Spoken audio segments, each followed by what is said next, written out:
On this episode of the ASC Podcast with John Goehle, we have a panel discussion with some of our Podcast Patron members recorded after one of our weekly drop-in sessions. The discussion focused on how ASCs are working to retain staff by improving morale, as well as some unique ways to recruit new staff.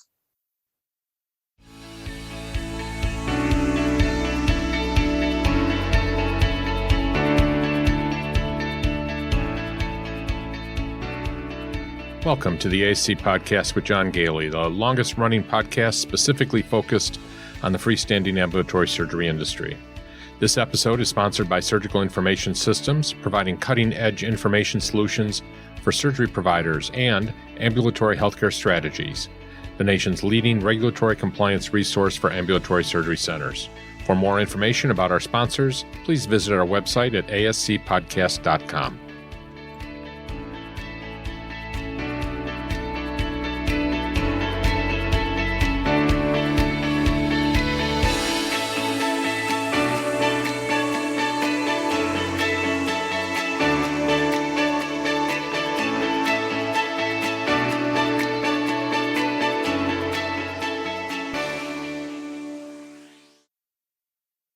Welcome to episode 157 of the ASC Podcast with John Goehle for May 2nd, 2022, recording from our studio in Spencerport, New York.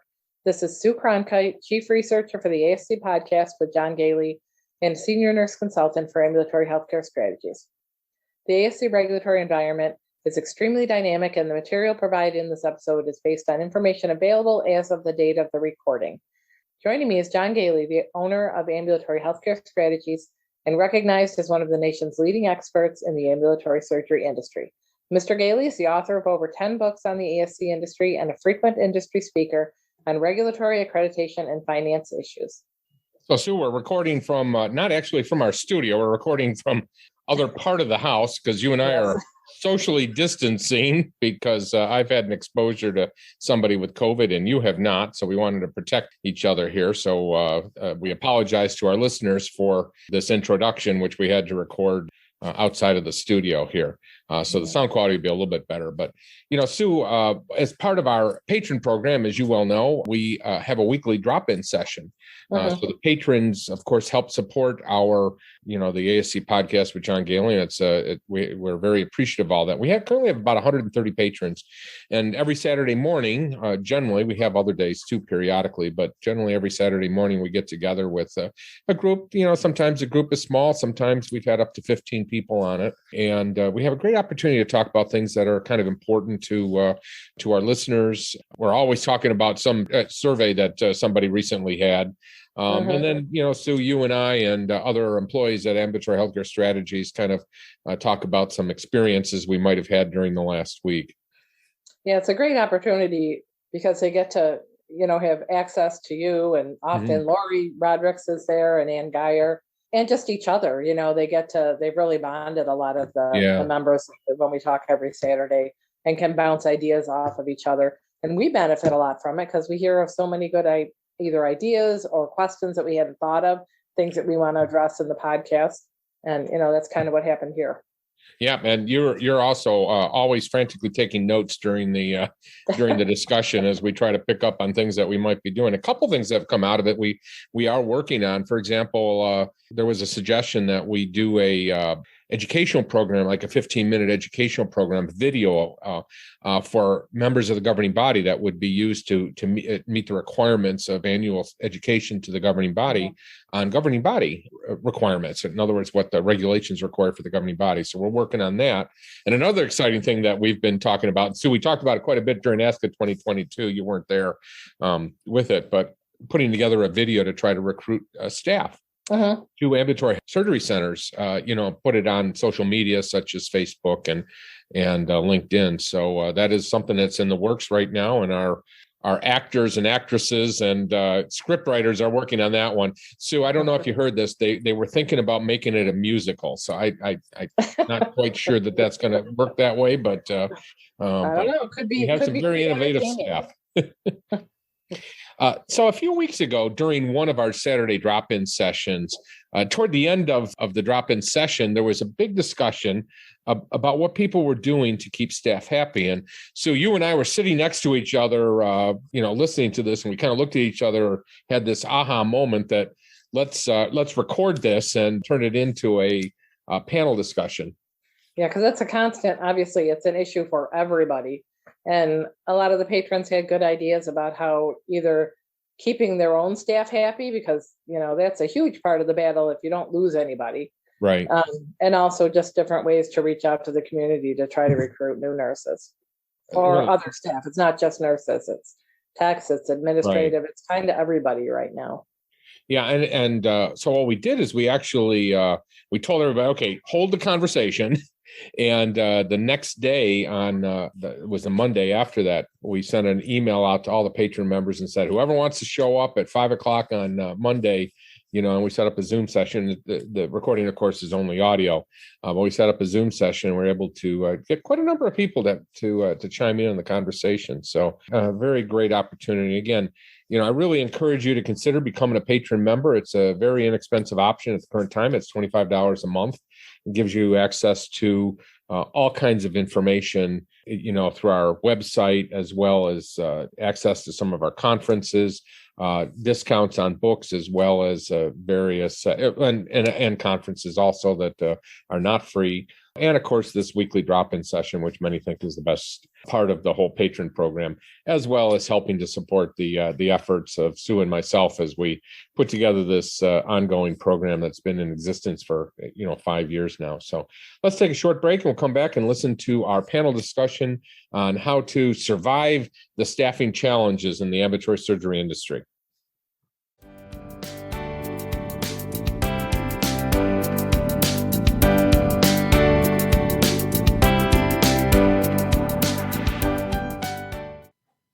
Our listener patron program, also known as ASC Central, has really taken off over the past 12 months, and we are so grateful to all of our over 100 members. Our patron members help support our efforts here on the podcast and get a number of great benefits also.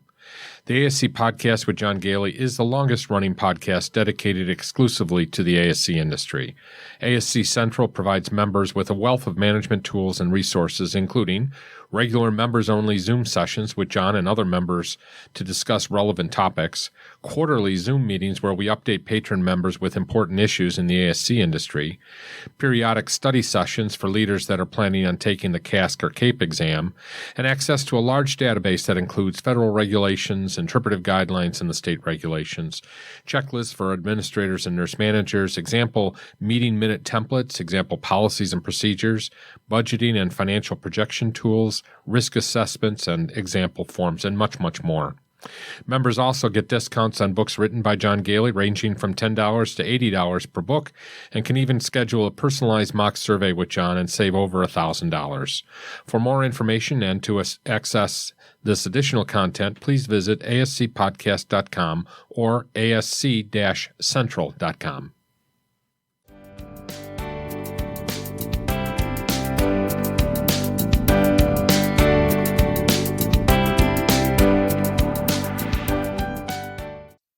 So as many of you know, as part of our patron program, we have a Saturday drop-in session, what we call a drop-in session, where people show up at 10 o'clock on Eastern Daylight Savings right now time to talk about various things that are of importance to them or are going on in their surgery center. It's been going on probably about a year and a half now, and we always have great conversations. And this last Saturday, Ann Geyer asked the question if anyone had some suggestions for what they're doing regarding the staffing challenges we have now, because she has an upcoming speech. So what we decided to do is put together a panel of our patrons here and other people that we work with regularly to discuss this. And why don't you give an introduction as to why you brought this topic up in the first place? Okay. And John, thanks for putting this podcast together. I think this is going to be great. I'm speaking at OR Excellence in the fall, and I'm speaking on staffing. I don't know if some of you know, I used to write a monthly staffing column for them when they first started the magazine, and they asked me to talk about staffing. And then Dan Cook, the editor, said, Ann, if you could add suggestions that surgery centers could use that's going to make a real difference, things that other centers have tried, tips on how they're recruiting, unique ideas, things that they're doing that maybe other people haven't thought of. And I started thinking about it, and I thought, because staffing conversations can be pretty boring. I mean, we're all there. We all can say, yes, we need more staff, and yes, we're having trouble finding them. What happened was, when I asked what other people were doing, the ideas started pouring. And some of you on this call started coming up with, well, we're trying this or we're trying that. And this is what resulted in this panel. So what we're trying to do is to create, and I will give you all credit for this when we put this together, ideas that you're doing that other people could use that maybe they haven't thought of. And there are no stupid ideas. So you come up with whatever you're doing that may be different. And even if you don't think you're different, maybe nobody else on this call has come up with it. So that's where we'll start. So why don't we just start with the issue of recruiting right now? I think it's a very competitive market out there. It's very difficult to find talent, nurses, techs. I'm hearing really across the board, even on the clerical side.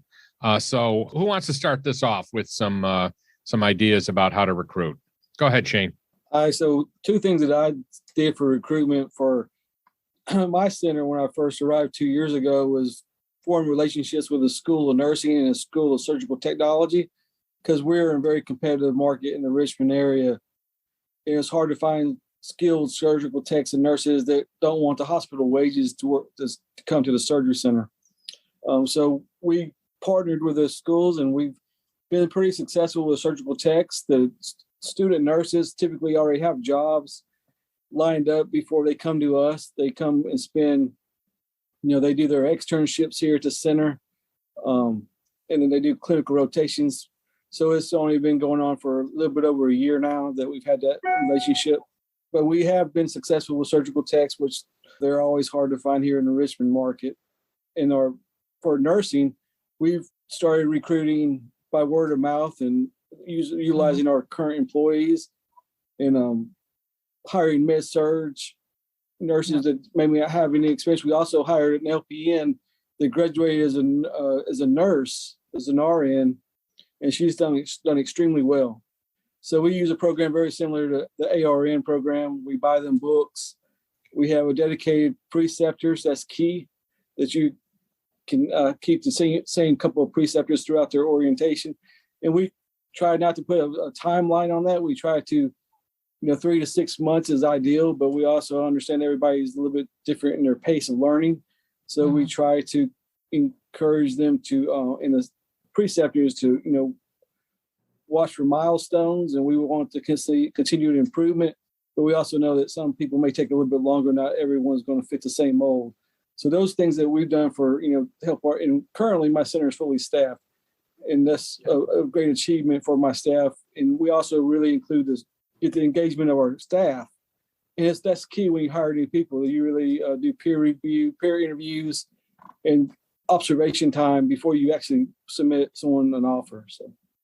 And I also forgot, Shane, can you introduce yourself before you, the first time you speak, if you wouldn't mind introducing yourselves? We all know everybody here, but our audience doesn't.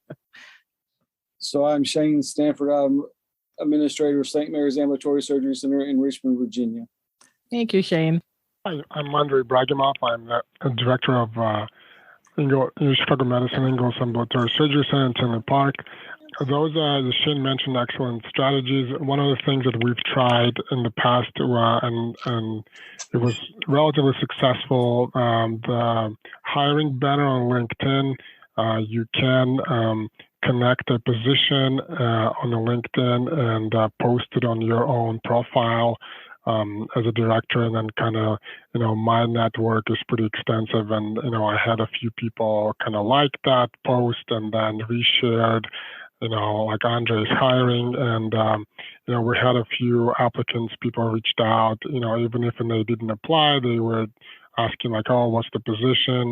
Can you tell me more about that? So, and then I might know somebody, I'm not interested myself, but I might know somebody. So that's one of the things that we've done. It was, we had a few applicants through that LinkedIn hiring banner.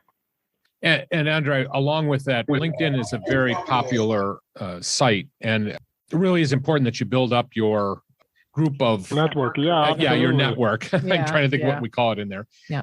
So, connect. If you go to my LinkedIn page, I mean, I accept everybody. You can get a we would long accept list. you even if he was more. That's right. But what's nice on that is that you can see, I mean, I have 3,000 followers. So many of them you can be pretty sure are going to be people in the field. And it's not just administrators. There's a lot of, techs, there's, nurses, RNs. I mean, they're not all leadership positions there. That's a great idea. Yeah. And it looks like Katie's shown up, and you look like you're not freezing. Look like we finally find you. Go ahead, Katie. I have a feeling what I was going to mention was just brought up as you're mentioning LinkedIn. I got very as creative as I possibly could there for a while, where I was randomly requesting folks on LinkedIn that I thought might meet the criteria of something I was looking for. Also, when we post the jobs on Indeed, just cold reaching out to folks that might possibly have an interest. We also work with a staffing agency that specifically is trying to help people find their forever home. So we have a agreement worked out with them where they help us just identify a candidate, and then we get to trial them out for 90 days, kind of risk-free. Oh, wow. So the candidate figures out if it's right for them. We figure out if it's right for us. We do pay a premium on that 90 days, but it's nice because you get to maybe take a little more risk on some of the candidates you wouldn't have considered in the past. So that's worked out really well for us as well. Oh, that's a great idea, because and I haven't heard that term, their forever home, other than sounds like a recruit, getting adoption thing for foster dogs or something. But that is a great, because even if you're paying more, you're getting something permanent, hopefully, out of that. And I do want to ask you, can you, if you don't mind, say where you're from and just kind of introduce yourself to people. So my name is Katie. I am the administrator at a small pain management ambulatory surgery center in Austin, Texas. Okay, thanks, Katie. Where the big Tesla mega factory is, or gigafactory is. Just opened up. That's right. And also tagging on to that, you're talking about using a recruiting agency here. That is, it's expensive. You're right. But when you think about what they do for you and the fact that you can get rid of somebody, in other words, not continue with them without going through the firing process. Yeah. Many people say that is actually money that's well spent. That protection. Yeah, that's a great important. idea. Yeah. Looks like Andre put his hand up again. Go ahead, Andre. Katie mentioned reaching out cold calls. I just recently, we had an employee that applied 2 years ago, and we didn't hire her for whatever reason. And then, as I was talking to our recruiter about those old resumes, she suggested we go through them. I always keep the old resumes and my notes about this candidate. And we reached out to one of the candidates, and she actually was hired, and she started recently. So highly recommend keeping the old resumes and notes. And then, if somebody didn't work out for whatever reason, several years ago, then you can try again. And it was a very, very lucky cold call that we made for an OR nurse. That is a great idea, because a lot of people, if they've applied and haven't been accepted, they're probably not going to reach out to you again, but it may not have had anything to do with them. It just wasn't the right time. So reaching back out, that's a great idea. How about using your own staff and the physicians as a recruiting tool also? Anybody have? Yeah, go ahead, Shane. So not in this position, but my former position is from a few years ago. We did little video ads, about 60 seconds, and we had 2 pre-op nurses and 2 OR nurses just speak to how they enjoyed working at the location that we're the surgery center, and this kind of why they chose to stay there with all the, as you said, it's a very competitive market, but why they chose to stay with the surgery center at that time. And we also did open house cocktail happy hour to draw people to the surgery center and just give them a tour of our surgery center after hours. That seemed to help. That was done a few years ago.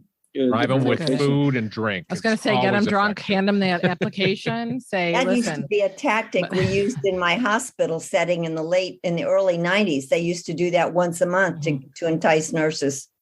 Now, Shane, when you made the recording, did you put that out on LinkedIn or what did you do with that? We had a website that we bought with a domain name, and basically, if you searched, we had it fixed. If you did a Google search of nurses, it would pull up one of the top, one of the top searches. Oh. So we had to pay for that, but it was well worth it. And then also, utilizing Facebook, we took postcards and then we posted those on Facebook, sort of like free advertising of the surgery center and the needs. During one of our during one of our patron drop-in sessions, somebody had brought up the idea of doing a 60-second slot that we could make, encouraging people across the board that we would put in the LinkedIn under the podcast and the AHS, just kind of show about the benefits of doing surgery. That's still in the works. We haven't done it yet. No. We'll be reaching out to you guys again soon, probably, to get some pictures and some video testimony there. I think that's a great idea. We have to, all hands on deck here to try to recruit. And I am curious what people would say is the benefit of working at a surgery center as opposed to a hospital that might have higher pay, because those are things that we really have to promote. Yeah, I think what you're asking is what benefits have you been using that have really attracted people, have convinced them to come to your environment than like a hospital or working for a school district? Go ahead, Shane. So I think the biggest thing for us is the feeling of working with a family. It's small, 4 ORs, 1 procedure, and whereas in the hospital you have 16 or 20 ORs, you don't know who you're working with, but we have the same physicians, the same staff, the same CRNAs. It's very routine, and you develop. We also do a lot of potlucks and fun activities throughout the year to support morale and retention. So it's just building that sense of unity and family that in larger organizations is hard to develop. But in a surgery center, if it's a little bit smaller space, more intimate, so that you can develop those relationships with your staff and your peers. Okay, thanks. Andre? On the operating room side, I think it's definitely no call, and because I think that the folks that work for us is really trying to get out of the call. As nurses are exiting the hospital, the call requirement just becomes so burdensome, and essentially, agency nurses that go to the hospital can rarely take the call, so the call has to be spread among the original staff. And I've heard many bad stories about the amount of call people take in small community hospitals, and then people just essentially trying to get out of call. So that's one of it. No weekends and no holidays. Usually we are, predictable, like Shane said. I want to echo his sentiment about predictability, know who you work with. People have a lot of, favorite services and doctors they work with. And then, there's definitely a family atmosphere. I've been in a few ORs in my career, and that is, small staff. You'll have less than 30 people in the entire center. And people know very well each other, develop relationship, and becomes friends. So those are the things that I think are attractive to ambulatory surgery center. That kind of transitions us. Oh, I'm sorry. Go ahead, Lori. Another thing for possibly recruiting and retaining along those lines, it's not just the family atmosphere and knowing everybody, but making sure that the applicants understand that they have a voice in what happens in the center, as opposed to a hospital where it's so much bigger and there's a lot more levels you have to go through to implement changes or to get your opinions in. Because sometimes that's a big deal. Having some autonomy to do your job might be something to consider putting on the plus side. Yeah, good point. You could be part of the QI committee. You could be, you can really enact some of these things that you see should change. Well, and I was going to go on to another topic, but it raises an interesting question here, which is, I think it's very important as we're recruiting people that we're very upfront about the expectations and about the challenges. We've always heard the stories about nurses over at hospitals who think that they'll come to a surgery center and it won't be as intense. And we all know that that is absolutely incorrect. Does anybody have any ideas or any examples of how they help to set the expectations right up front with people that they're recruiting? Go ahead, Shane. We have them come in and observe at least 4 hours, and we do very in-depth peer interviews so that the current staff get a chance to really spend some time with a potential candidate and get to know them and understand their background. And then we also, have them go in the OR and pre-op PACU, observe the whole process. Because as you said, in surgery centers, we have to wear many hats. So that's how we help to ensure that. It helps them to see the pace too, Shane, because in 4 hours, they're going to see, especially if it's a busy day, they're going to see the pace is maybe not what they expected. And when you're doing the peer interviews, I always did those too. And I would tell them, I'm not going to sit in on these interviews. It's your opportunity to ask the staff whatever you want to ask them. And they're going to tell you the way it really is. Because to your point, we've had people who come and did the observations and decide this is not for them. So at the end of the day, it saved us the cost of bringing on new employees who may not have worked out in the very beginning. So that's exactly right. True. Good idea. Okay, so let's move on to, we know how important it is to recruit, but of course, the best thing to do is to keep our staff from leaving us in the first place. And there's been a lot of talk in the press about the big resignation, about people leaving their positions, about a huge uptick in the number of people leaving to go to other places. And we know it's a lot cheaper to keep somebody happy and keep somebody on your staff that you really want to have on your staff than to replace them. So what are some of your centers doing to try to retain your staff? Any innovative ideas out there that you're doing, other than the wonderful stuff that we're doing to keep our environment nice? But let's talk a little bit about some of those things that you're doing. Go ahead, Katie. When I started, there are no vending machines in this whole building. And I don't think it was fully appreciated that the OR staff does not get to leave the building typically. So one thing I got the approval for is to supply the break room with all the snacks and refreshments that the staff could possibly want, from Topo Chico to, the Pringles. They're very specific about what they want, but it's been such a world of difference for them. Just feeling that appreciation that, we're taking care of them while they're working really hard throughout the day.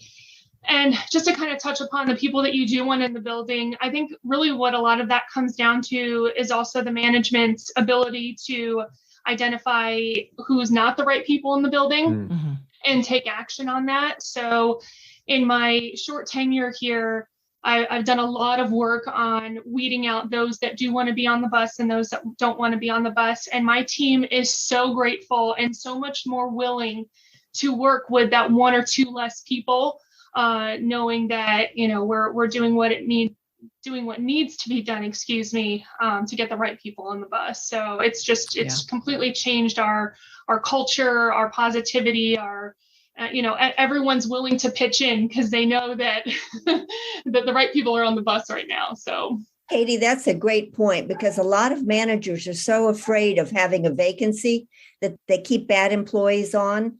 And when push comes to shove and they finally let them go, the staff's ready to have a party. Right. And it's like, why did you wait so long? And it's management's fear that they're either going to have to staff or that what are we going to do? The other people, it's all going to fall on everybody else, but you are not doing anybody any favors. Yeah, and you bring up a great point. We actually have an example right now. We have a center where they are trying to get rid of one of the charge nurses because many of the other people that work for this particular charge nurse are not happy with them. The doctors have stepped in and said, no, you can't get rid of this person. Now, the problem is they're about to lose 2 or 3 nurses who have been complaining about this charge simply because the doctors want to keep that charge nurse Probably because the charge nurse does anything the doctors tell them to do, and we know the danger behind that, or just fearful of having that missing position without looking at the bigger picture. Great example, Katie, and I think that's extremely important. You know, a bad egg among your I can't come up with an analogy, as Sue knows I always screw them up, but one bad egg can really make for a bad salad. I don't know. Is that? That's a unique one. Yes. Oh, well. He has his very own brand of, I screw them up too, so I'm better off not trying. Anybody else? So one thing that we've done, we've created a morale retention committee where the board had funded a certain amount of money that staff could use throughout the year. And they used a committee of different members of different parts of the surgery center. And they basically decide how to spend that money based in. So one of the things they've done, they did an Easter egg hunt that was very popular. They're planning a spring party, and then they lunches and other things throughout the year to build relationships with their peers and lighten the busy days when there's provide lunch or whatever it may be that they deem. But the key is empowering your staff, so they basically drive that bus. I love that idea because we think we have an idea of what they're going to want.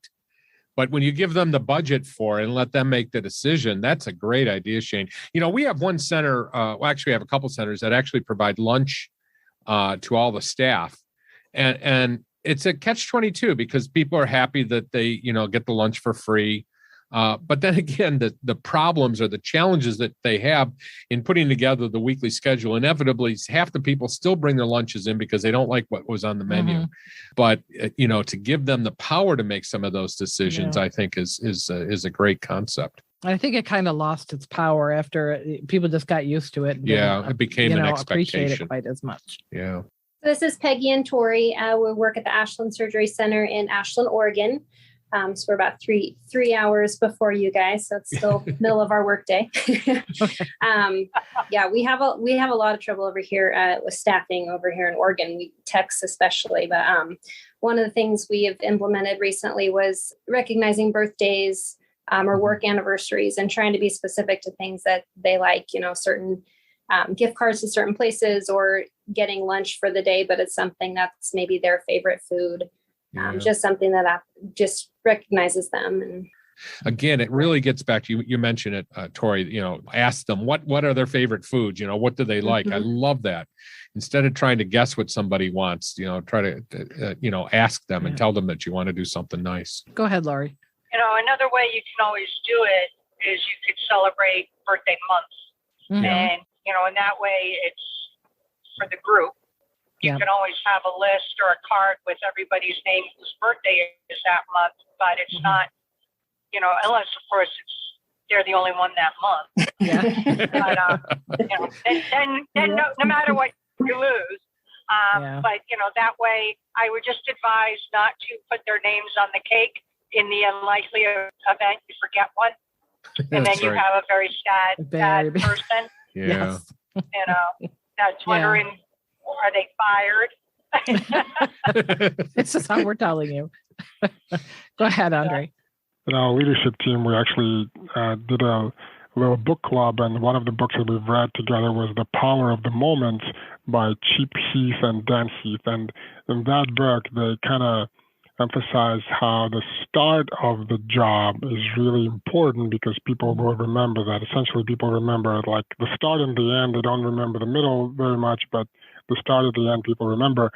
So we decided that we're going to really try to make the start of the first day of somebody's job really special. So essentially, we buy them lunch, we have a card, welcome card, and everybody signs it. We'll give them a small gift card, and it sounds pretty trivial, but it made a big difference in all the people that starts with us, and they say we've never experienced anything like that. The card is very, very popular. People, hang on to them.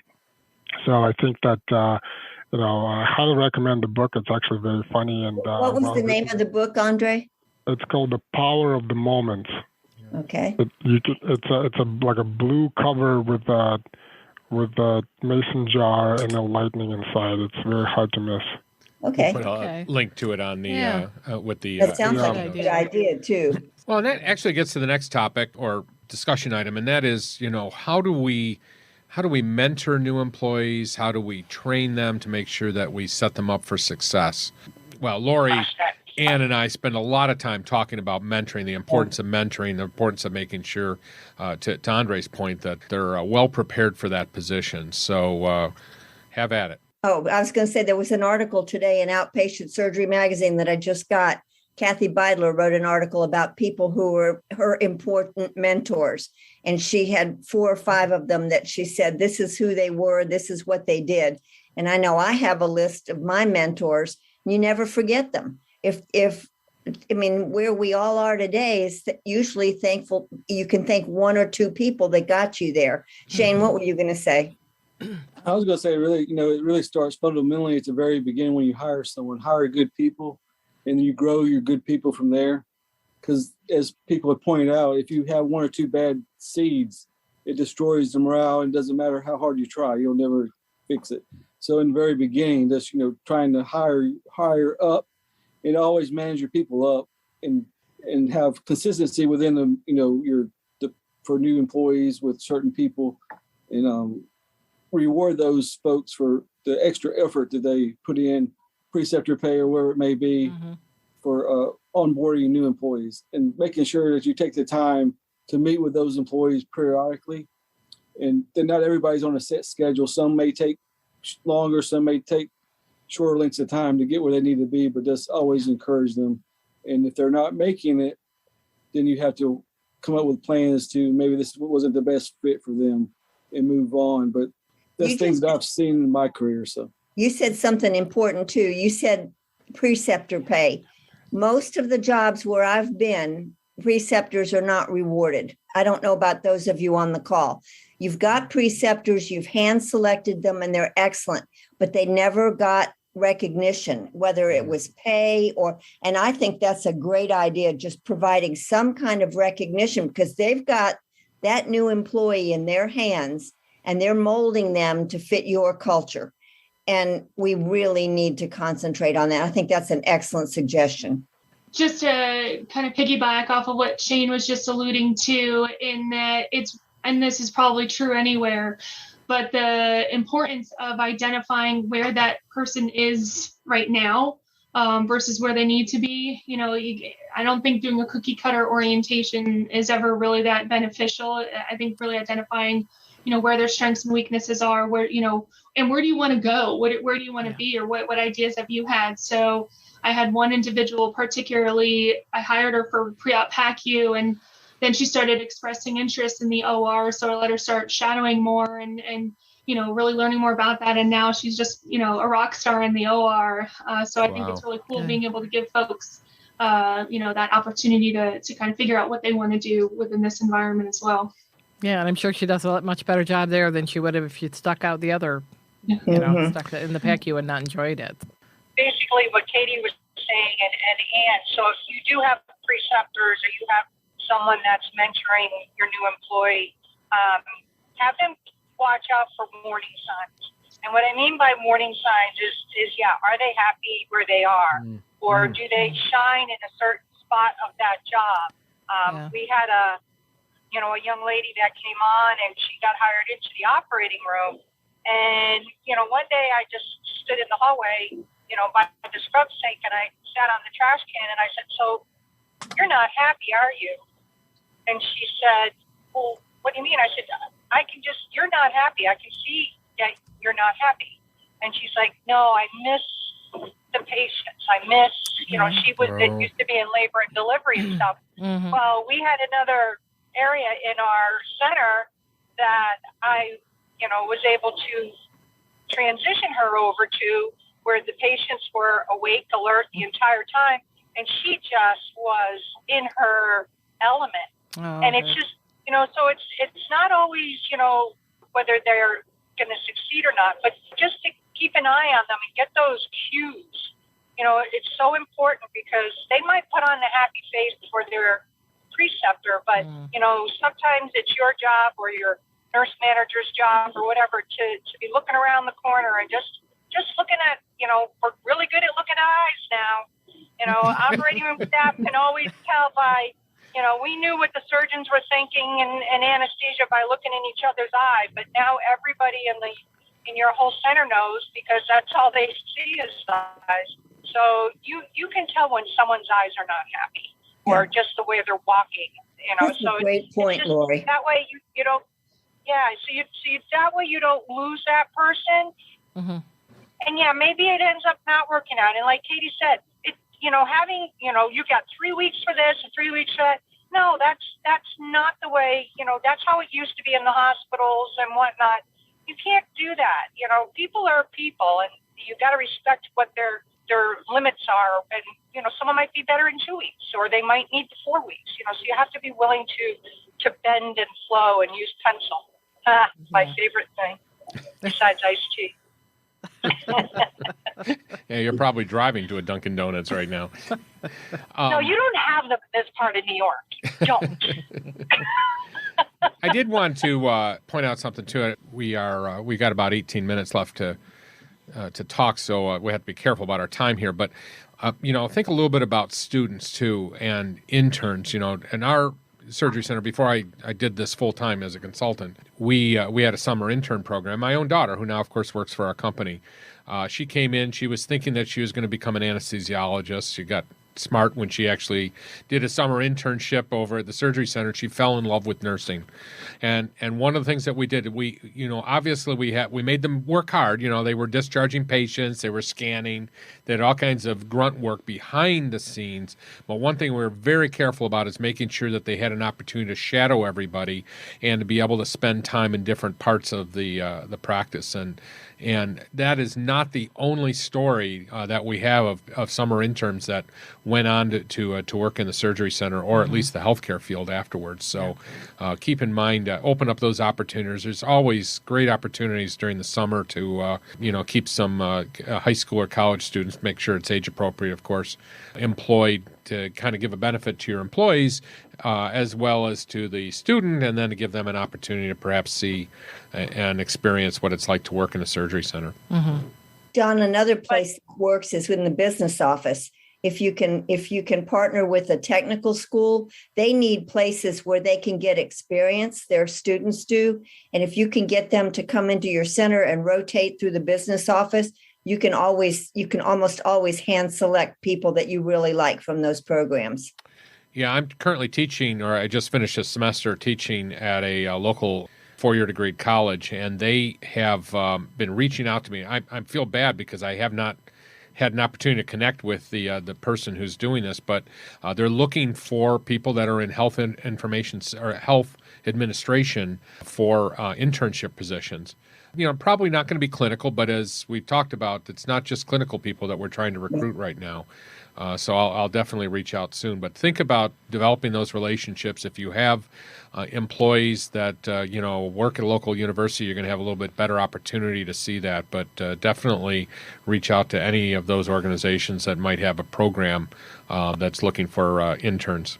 I am passionate that the persons that you choose as your preceptors or your mentors, that not just do they want to do it, but that they are qualified to do it. Yeah. Because there's a lot of people that might say, yeah, I'll do it, and not be a really good fit for that. I was at a center the other day, and they had a surgical tech student in the room, and I was observing the case. And, so there was two people scrubbed with the surgeon. One was kind of assisting a bit. The other one was, passing the instruments, and the student was next to the passer, and there she was with the Mayo almost at her, clavicle, and I'm just like beside myself thinking, does nobody see this picture of everything is above her, so the sterile field is no longer sterile? And I finally had to step in, and it's not my place, and just say, please give her a step stool, because she's contaminating the whole field. And it's not the student's fault. Right. Yeah. You're right. It really isn't. It's not that person that's learning's fault if they're being allowed to do it wrong. So it was just an opportunity to talk with the nurse manager and just let her know, this is what I saw. I did step in, but I'm not going to compromise that surgeon and his team and point out that they're not doing something right. I just, got her the step stool and had her stand on it. But, it's just things like that you don't want someone leaving your center either, but doing things the wrong way, because now that's going to reflect on your center as well. Yeah, so it's a catch-22. So let's talk about education also a little bit here. We talked about mentoring, but making sure we provide education, that we do our mandatory education. I have found, especially after COVID, that the rush to hire people, the feeling, well, if they've got a heartbeat, then we'll hire them, and then let's just put them to work that first day. Such a dangerous situation, and we understand the doctors wanting to get somebody, boots on the ground right away. But any observations about how long it takes? What you do in those first couple of days? We talked about the importance of making it a very inviting environment, but what do some people do during those first couple of days of their employment? So my approach has been, I guess, more hybrid, where, there's always that first day of orientation that they have to get their HR topics out of the way. But then day 2, they're shadowing on the floor. They're already starting hands-on, because I know I can't sit and listen or read something for too long without, starting to go cross-eyed.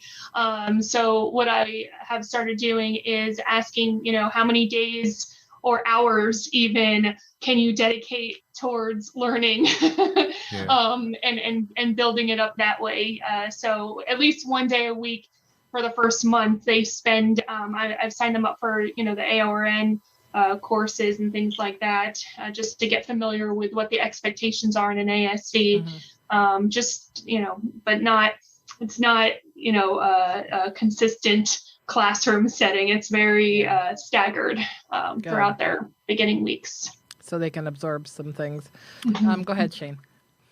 I was she covered most of that, but we buy reference text that they can take home, Berries and Cones and Alexander's, and then also videos of real-time surgeries like YouTube and the platform that we use. It was very similar to ARN.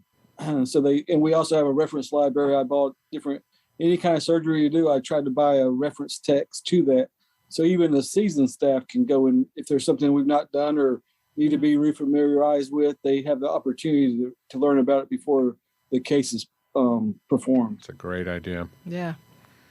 Even with simple things like YouTube now, you can learn anything. I mean, it's how I replace batteries in my remotes. I don't know can't find instruction manuals anymore, but there's a YouTube video for everything. Yeah, don't underestimate the power of your staff. I have found that many of my staff love to educate on specific topics.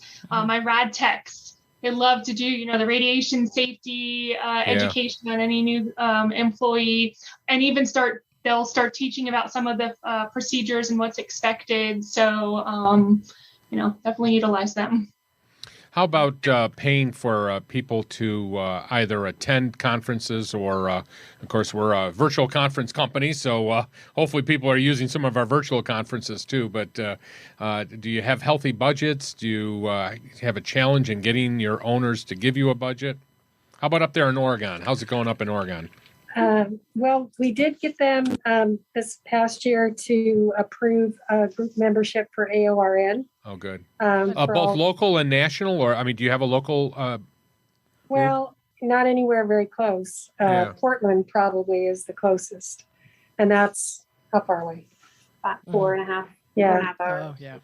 Well, and I guess you could probably think about getting your own group together. I don't know how much work that would be, but that, well, there's an e-chapter now, though. If once they are members of AORN, you can select your chapter as the e-chapter, and you don't have to go to meetings anymore. They're all online. And okay. And is there a way to?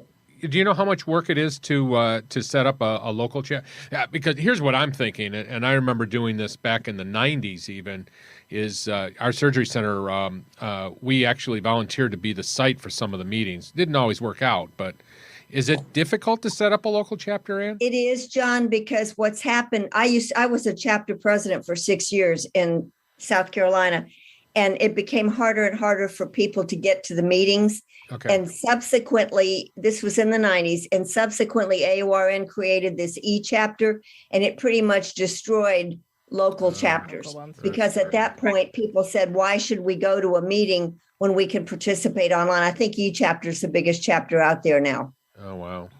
They have their own officers and everything. Yeah, and it depends on how many centers and hospitals, excuse me, that you have in the area as to whether you could support a chapter. Yeah. Because there are dues that you have dues that you have to pay. You have to elect officers. And if you don't have a large pool to choose from, it becomes very onerous for the center that's trying to do it. But with that said, I don't know, does Oregon have an ASC association, or does the Northwest Corridor have? They do. It's like They absolutely. You have an active ASC association. Yes. And yeah, I've spoken at your meeting when it was in Portland a couple of times. You have an active group, and that would be a great resource for you all to be involved in.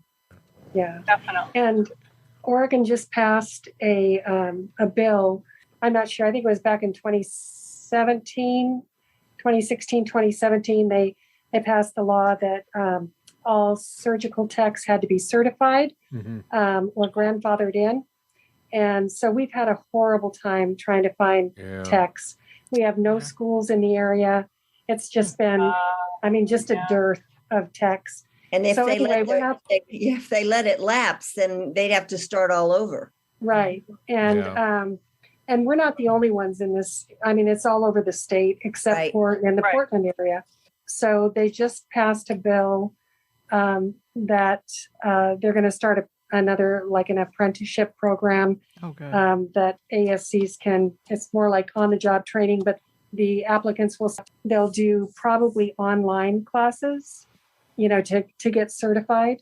And that'll be starting hopefully in the fall, maybe the first part of next year. Wow. Because we're just dying up here. I mean, there are no techs to be had. We have 2 techs in our center. The past year to year and a half, we've been using a couple RNs to scrub because we only have 2 techs, and we have 3 ORs and an endo suite. So it's been pretty rough. Well, and that's one thing that I would point out too. In those states, it happened in New York. I can't remember how many years ago, good 6, 7, 8 years ago. And a lot of our rural, not many people know this, but much, or if not most of New York is actually rural. And the northern part of the state in particular had a real problem, just like you have in Oregon there, of finding techs and even having a school up in those remote areas. But what they were able to do in our state is that they did have an exception put into the rules, that if you could prove that you were trying to recruit and then were unable to recruit somebody, as long as you could prove that you provided that education to those people, to the techs, you would be able to hire them. So something you might want to fight for. And then just getting back to this whole issue about getting involved with your state association, so important. I mean, it's important to be part of ASC association. Please do join. But if you have a state association, and I hate to say it this way, but I really think being a member of your state association is just as, if not a little bit more important than joining the net. If you only have enough money to join one, I'd say the state. And I'm looking. It's too bad that we're doing this a recording, because I'm looking around here and everybody's nodding their heads. But Shane, I know you've taken on a major role with your state association, and can you just talk a little bit about the importance and how difficult it is to bring people together for these meetings? Yeah, so I was going to, the same company, Virginia is going through what Oregon went through a few years ago with the surgical techs. The governor is probably going to sign the bill, and it's going to go into effect in October. So I actually reached out to your state association reached out to me because I'm the current president of the Virginia State Association. And I sent out an email on LinkedIn last night trying to recruit people to help, because currently we have a very small board, and we have about 50 or so surgery centers in Virginia, and trying to get as a grassroots effort to try to get more engagement. We do try to produce a conference annually, typically in September, but it's been a struggle. But it's very important because this legislation snuck up on us, and no one really knew about it until it was already through the House. So, and I think it was the same company that did that in Oregon is doing it in other states as well. So I think networking is key among the state associations and within your state. So I think Simon Schwartz used to oversee that. He was one of their executive directors, John. I don't know if he still is, but Oregon has an active association. And if it was me, that'd be the only, that's who I'd be working through to try to get that overturned. Because in their infinite wisdom, they created an impossible situation. And nobody, once they've done it, they walk away from it. Yeah.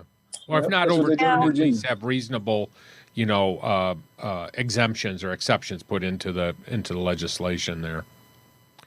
Now, you guys, do you have high school or high schools in the area that have like tech programs? As in, back in the day, at my high school, it was called BOCES, and your junior and senior year, you would do half classes, and the other half you would learn a trade.